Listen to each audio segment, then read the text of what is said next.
sabatina começou, me encontrarei com meu Jesus. Olá, tudo bem? Vamos para mais uma lição da Escola Sabatina e essa semana estudamos a lição 2 que diz Razões para ação de graças e oração. Verso para memorizar, Filipenses capítulo 1, verso 6 que diz Estou certo de que aquele que começou boa obra em vocês há de completá-la até o dia de Cristo Jesus. E a parte introdutória de sábado diz que Paulo iniciava suas cartas com palavras de saudação e ações de graça. Que a graça e a paz de Deus, nosso Pai, estejam com vocês. Damos sempre graças a Deus, Pai de nosso Senhor Jesus Cristo. Colossenses capítulo 1, verso 2 e 3. Assim como Paulo, também temos muitas razões para ser gratos. E nessa semana, então, refletiremos sobre a oração e as palavras de ação de graças de Paulo em Filipenses e Colossenses, que podem enriquecer e fortalecer também a nossa vida de oração. Domingo, comunhão no Evangelho. Nós estamos aqui meditando em Filipenses capítulo 1, verso 3, capítulo 1, verso 3 a 8. Paulo fundou a igreja de Filipos e isso explica o tom caloroso de comunhão cristã que permeia a sua carta. Embora estivesse separado por centenas de quilômetros, o apóstolo acorrentado e preso tinha a igreja em seu coração, tanto a igreja quanto os membros. Ele sentia saudade dos irmãos no profundo afeto de Cristo Jesus e agradecia a Deus por eles. Sua oração de ação de graças nos dá um vislumbre da intercessão que Jesus realiza por nós nos céus. Aqui na lição também vai dizer que é interessante observar que o apóstolo Paulo descreveu sua prisão de maneira bastante positiva, enxergando-a como uma oportunidade na defesa e confirmação do evangelho. Quer vivesse ou morresse, ele estava confiante de que Deus completaria a boa obra que havia começado naqueles que confiam nele. Muito interessante, né? O apóstolo Paulo apresenta algo que deveria ser ruim, uma prisão, mas sempre de maneira muito positiva. A lição passada a gente viu que ele pede o quê? Alegre-se sempre. Então o apóstolo Paulo, ele tinha sempre o propósito de Deus, a obra, a missão de Deus em primeiro lugar.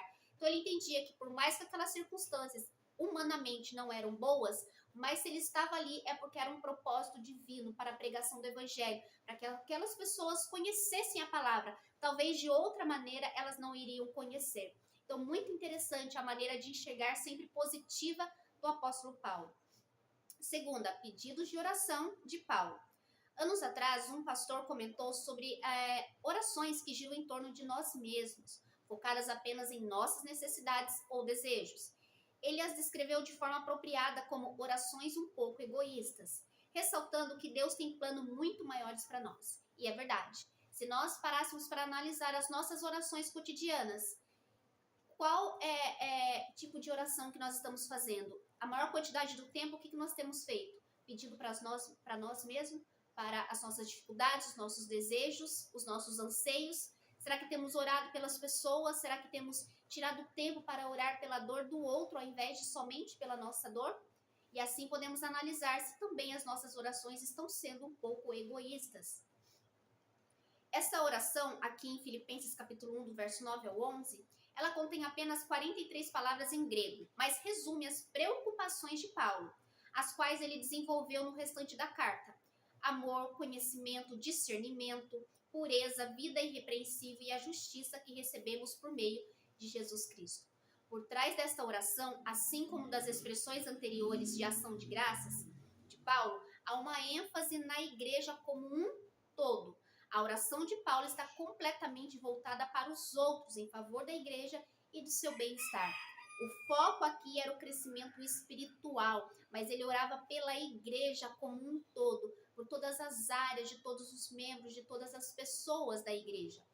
Então, alguns elementos desta oração são amor que aumenta mais e mais, discernimento, pureza ou sinceridade, irrepreensível ou inculpáveis e justiça por meio de Cristo. É muito interessante as bênçãos espirituais que Paulo pede para a igreja.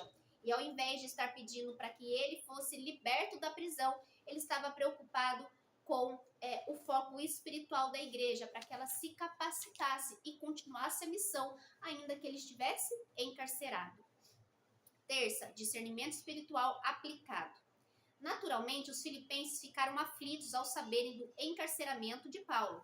Seu trabalho agora estava seriamente limitado. Ele não podia viajar, pregar, visitar sinagogas ou ensinar sobre Jesus como Messias. Também não podia fundar novas igrejas. Em resposta, os filipenses enviaram Epafrodito para verificar como ele estava, oferecer encorajamento e garantir que suas necessidades físicas fossem atendidas. Então, aqui mostra que os filipenses, né, claro, a igreja estava aflita pelo que havia acontecido com Paulo, como agora ele ia dar continuidade à missão. Então, eles enviam alguém para saber o que o apóstolo estava precisando, quais eram as suas necessidades. E aqui nós vamos falar de Filipenses, capítulo 1, do verso 12 ao 28. A mensagem que Paulo enviou aos filipenses deve ter sido surpreendente. Ele enxergava sua própria situação com um olhar diferente, mais uma vez com um olhar positivo, né? Guiado por discernimento espiritual, Paulo não via o encarceramento como uma barreira, mas como uma oportunidade. O que parecia ser um obstáculo tinha, na realidade, contribuído para o progresso do evangelho.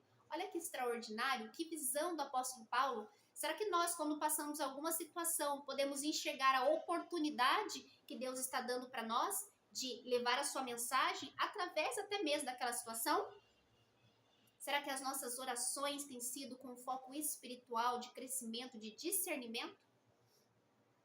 É muito interessante como o apóstolo Paulo enxergava isso. Enquanto muitos enxergavam apenas correntes e grades, Paulo via os guardas romanos como pessoas que também precisavam ser alcançadas. Então, o foco do apóstolo Paulo era sempre na salvação das pessoas, não importasse que elas eram romanas, gentias, pagãs, judeus, as pessoas precisavam ouvir a mensagem do evangelho, ele livre ou ele preso.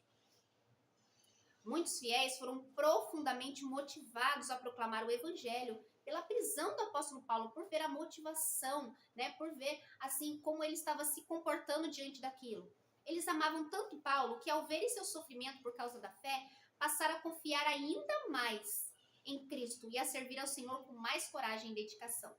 Isso os encorajou a ir a lugares que antes evitavam e a falar quando antes se calavam. Como resultado, mais pessoas aceitaram a Cristo e começaram a espalhar a mensagem de salvação. Olha que extraordinário. Será que se nós pudéssemos testemunhar muito mais Jesus na nossa vida, através até mesmo de situações ruins, de sofrimento, será que isso não impactaria a vida de outros? E eles passariam também a acreditar mais, a pregar mais, a viver mais? Será que nós estamos nos escondendo através das nossas dores, ao invés de olhar para a dificuldade, pedir discernimento espiritual e força, poder que vem através do Espírito Santo, para também nestes momentos levarmos a palavra de Deus, encorajar as pessoas, dar um grande testemunho e exemplo para que outros também desejem esta mesma fé e comecem então a espalhar o evangelho? Quarta, frutos do evangelho. O relacionamento de Paulo com os colossenses era diferente do que ele tinha com os filipenses. Ele os incluiu entre os que não o tinham visto face a face. Ainda assim, o apóstolo disse que sempre agradecia a Deus e orava por eles, como fazia aos filipenses. E aqui nós estamos em Colossenses, capítulo 1, verso 3 a 8. Paulo reuniu as 3 virtudes que menciona em outros textos: a fé, a esperança e o amor. Observe que Paulo não atribuiu aos colossenses o mérito por essas virtudes. Em vez disso, agradeceu a quem? Ao Pai, por elas, porque elas fazem parte das boas dádivas e dos dons perfeitos que vêm dele, do nosso Senhor. Quando reconhecemos o amor de Deus por nós, isso nos conduz à fé em Cristo e assim recebemos a esperança do céu. Paulo também destacou que o evangelho é verdadeiro porque se baseia na palavra da verdade, Colossenses 1:5. O apóstolo utilizou essa expressão em outras ocasiões para se referir à palavra inspirada de Deus. O mais impressionante talvez seja a rápida expansão do evangelho. Cerca de 30 anos após a morte e ressurreição de Cristo, Paulo disse que o evangelho havia se espalhado em todo o mundo. Isso é extraordinário, em 30 anos. No mesmo capítulo, ele afirmou que o evangelho foi pregado a toda criatura debaixo do céu. Mesmo encarcerado, perseguição e todas as dificuldades para o mundo da época do apóstolo Paulo. Então, aqueles que receberam esse chamado, esta missão de Deus, pregaram o evangelho a todas as pessoas no seu tempo.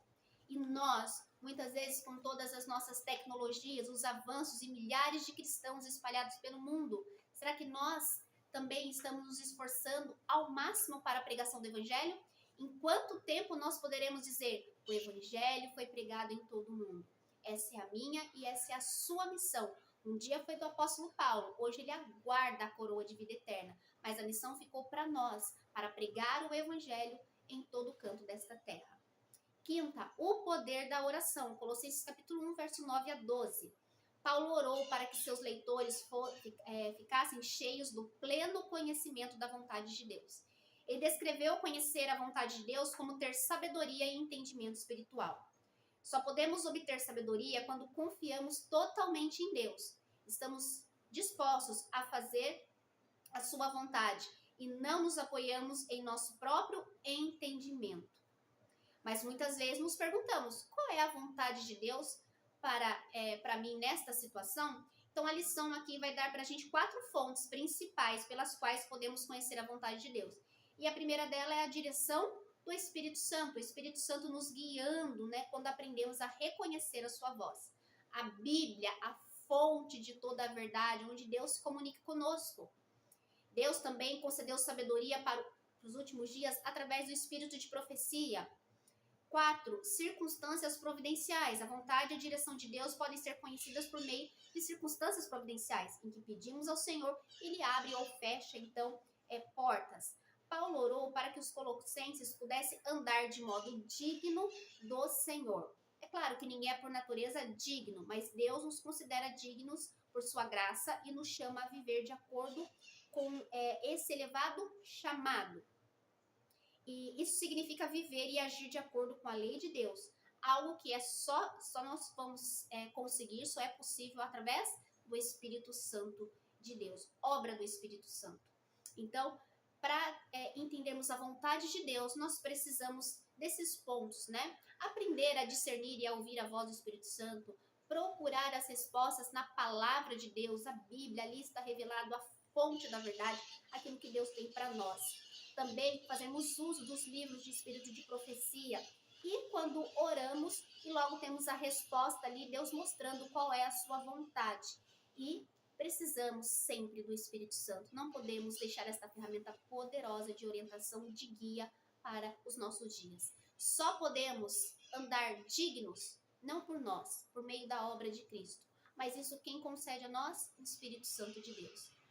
E gostaria de ler um verso aqui, né? Uma citação do estudo adicional de sexta-feira que está lá na Ciência do Bom Viver, que diz o seguinte: muitos, planejando um futuro brilhante, sofrem um desastre completo.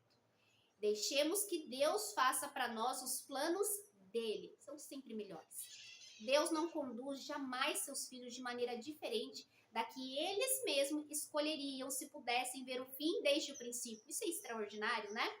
E discernir a glória do propósito que estão realizando como seus colaboradores. Olha que extraordinário.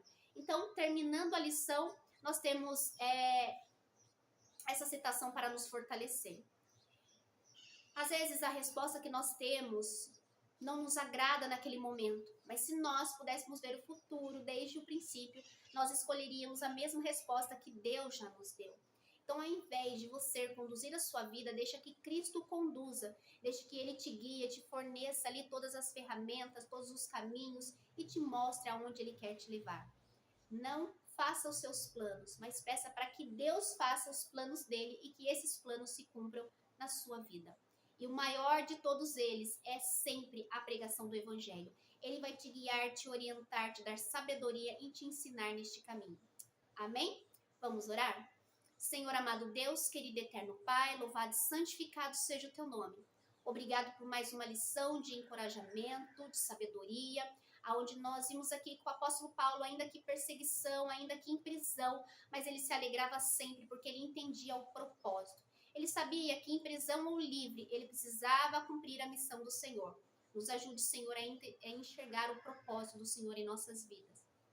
Independente da situação, que possamos testemunhar o teu amor. E nos ajude também a não fazermos os nossos planos, mas pedir para que o Senhor realize os teus planos em nossas vidas. Te agradecemos pelas bênçãos, em nome de Jesus. Amém, graças a Deus. Que Deus abençoe para cumprirmos a nossa missão, poder dizer como o apóstolo Paulo, pregamos o evangelho a todas as pessoas da face da terra. Até a próxima lição, se Deus quiser.